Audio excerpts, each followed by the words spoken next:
Hello students, आज हमारा topic है electric field intensity due to a group of charges.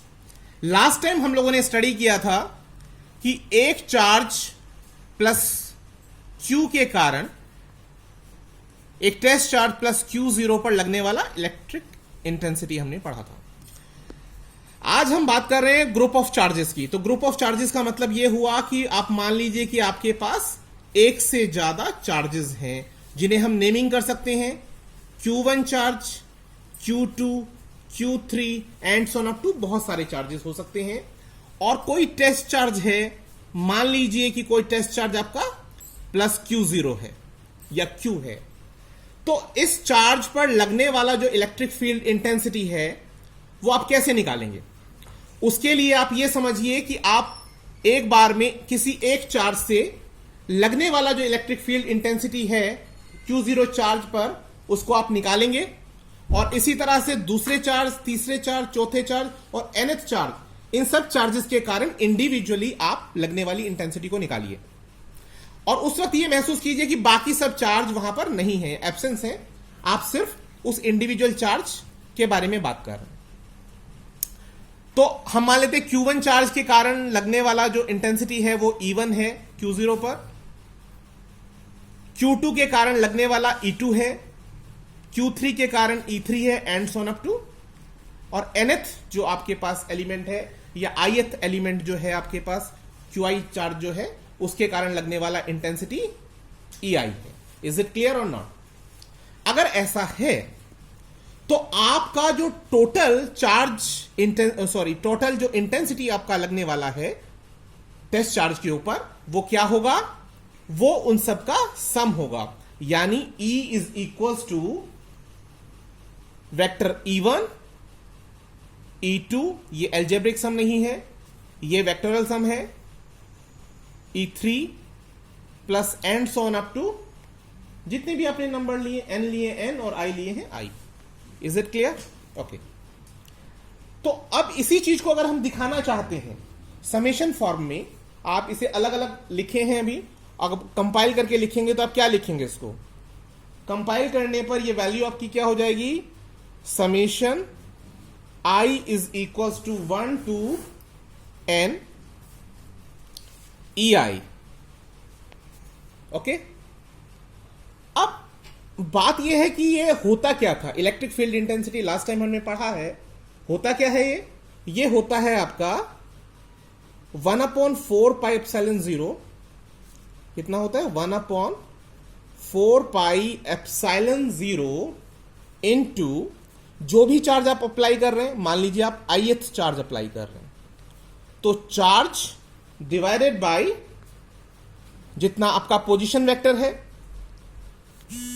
यानी उसका जो डिस्टेंस है वहां से, तो उसका स्क्वायर इनटू जो आपका पोजीशन वेक्टर का यूनिट वेक्टर है उसका यूनिट वेक्टर हो जाएगा, हमने आई लिया है, सॉरी RI। ठीक है। तो ये आपका क्या हो जाएगा? Electric field intensity I is equals to 1 to n। यानी अगर आपने I के प्लेस पर 1 रखा तो E1, 2 रखा तो E2, 3 रखा तो E3 और n रखा तो nth। Is it clear? Okay. अब इसके बाद बात आती है कि आपकी जो वैल्यू है इसमें ये जो पार्ट है, ये कांस्टेंट पार्ट, इसको हम बाहर ले सकते हैं। 1/4 पाई एप्सिलॉन 0 बाहर हो जाएगा।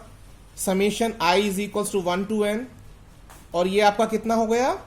Qi चार्ज है। Ri को आप कैसे लिखेंगे? Ri क्या है? जो पोजीशन वेक्टर होगा आपका ओरिजिन से, जो आपने फर्स्ट पार्टिकल लिया है उसका, और फर्स्ट जो आपका चार्ज है, उन दोनों का जो यहां पर आपका इंटेंसिटी डेवलप हुआ है वो आप निकालना चाहते हैं। तो वो क्या होगा?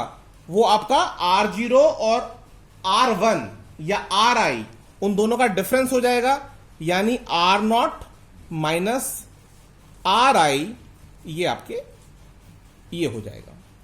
और नीचे क्या होगा? उसका मैग्नीट्यूड हो जाएगा। आप पहले से जानते हैं उन बातों को, बार बार उसको रिपीट करने की जरूरत नहीं है। तो वो हो जाएगा आपका vector R minus vector RI और उसका क्यूब हो जाता है। Is it clear? ओके। तो ये इलेक्ट्रिक फील्ड इंटेंसिटी आ गई है एक बंच ऑफ चार्जेस के कारण किसी इंडिविजुअल चार्ज पर जो इलेक्ट्रिक फील्ड इंटेंसिटी डेवलप होगी। ठीक है, अब ये पॉइंट हमारा खत्म हो गया। इसके बाद अगला पॉइंट हम शुरू करेंगे।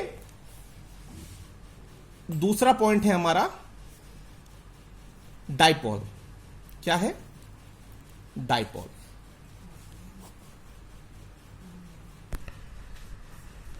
अब पॉइंट हमारा आता है कि डाइपोल, इलेक्ट्रिक डाइपोल की हम बात कर रहे हैं। डाइपोल जैसे उसके नाम से ही पता लग रहा है, डाइपोल यानी जिसमें दो पोल्स होते हैं।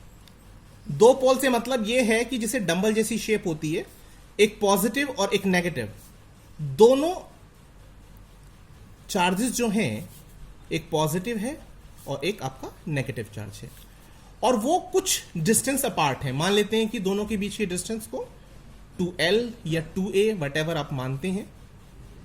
यहां दोनों के सेंटर्स के बीच की डिस्टेंस है। बीच वाले पॉइंट को आप उसका सेंटर मान सकते हैं। तो यहां से लेकर यहां तक A हो गया और ये भी आपका A हो गया। तो ये पूरा अरेंजमेंट जिसमें दो अपोजिट चार्ज होते हैं यानी दो पोल्स, उसे हम क्या कहते हैं? डाइपोल। Is it clear? अगर आप इसे डिफाइन करेंगे तो आप क्या लिखेंगे? An electric dipole, an electric dipole consist a pair of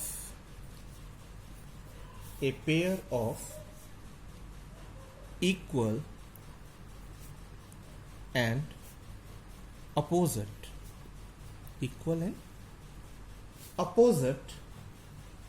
charges, equal and opposite charges separated by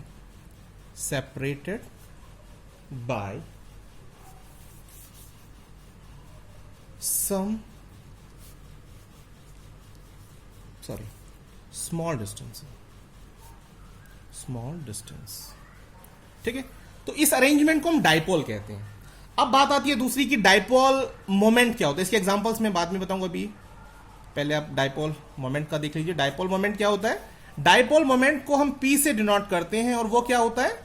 वो चार्ज, कोई भी एक चार्ज आप ले लें मैग्नीट्यूड, और उन दोनों के बीच की जो डिस्टेंस है सेंटर्स के, 2 आपने A लिया है तो 2A ले लीजिए, तो दोनों का मिलाकर के जो बनेगा यानी 2AQ, उसे हम क्या कहेंगे? उसका डाइपोल मोमेंट कहेंगे। मैं उम्मीद करता हूं अगर आपको अच्छा लगे तो आप इसे पसंद करेंगे और इसको शेयर करेंगे, और अगर आपको कुछ और अच्छा चाहिए या इससे बेटर